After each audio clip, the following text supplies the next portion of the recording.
Okay, so I thought I'd talk a little bit about insulation real quick, kind of as a supplemental to that last video that I did, before I forget. So this greenish gray stuff is called Roxol insulation. It's rock wool, and I decided to go with it. It has a few benefits over the fiberglass insulation. It's an R14 instead of an R12 for the 2x4 wall. For the 2x6 roof, it's an R22, I think, instead of an R20 or an R19 or something like that. So it's a little bit better insulation value. It doesn't burn.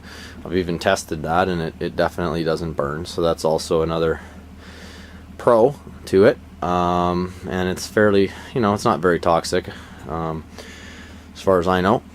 Now, why didn't I go with foam? I know a lot of other tiny houses, they're going with foam. The reason why I did that was the foam is just really hard to cut around in between the studs. Just the amount of labor, in where the bracing is, all these tight little spots, the amount of labor is just astronomical. So it's more expensive as well, but the labor was the main reason why I didn't go with a foam. Now, also with the wiring, I've seen people do the electrical wiring, and they'll basically just have it on the surface of the foam. They'll cut a little notch out and have it running along the surface. I don't really think that that's the greatest idea. If you're not careful, and later on after you've covered the wall, you decide to put a nail in there for some reason, you could potentially burn your house down if you put a nail through a wire because it's not protected. Here you can see I put protection plates in, and my wire is all in the center of the wall. So you got to go in about 1.5 inches to even touch it. So it's a little bit more protected. And how I ran it through the center of the foam here, I'll just show you real quick, was I cut a slit in the foam about 3/4 of the way. I put in the bottom, and then I just folded the flap up. And by doing that, we've got a fairly clean installation.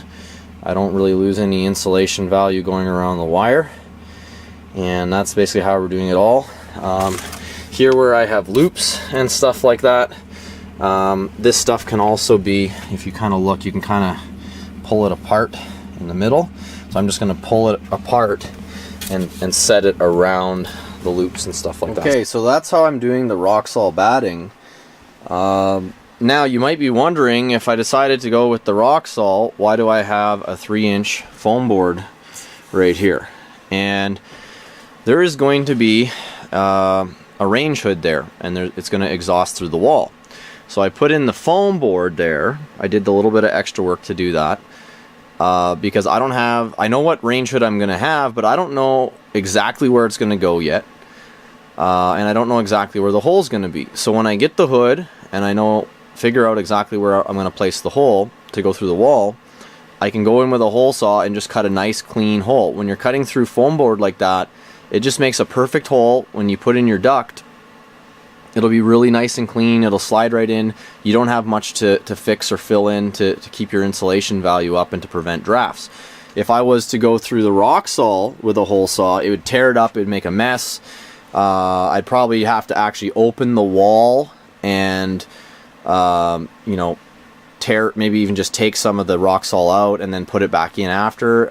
It's not that it would be impossible. It would just be a headache. So that's kind of what I've been doing as I go. I'm trying to think ahead and,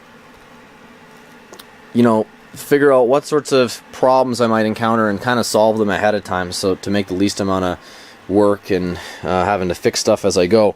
So I've got a panel here that's for my furnace exhaust and air intake, and I've got a panel over there in the bathroom that'll be for the exhaust for the bathroom. I'm probably also gonna put one in down here, and that'll be where the power comes in. So I'll have to redo that insulation a little bit, but it's easier to do it now than after the poly gets put on. And then there may be one more place I have to put one, but I'm not sure what I'm gonna do, and that's for like an air exchanger. So there's a lot to think about. I'm trying to do everything right.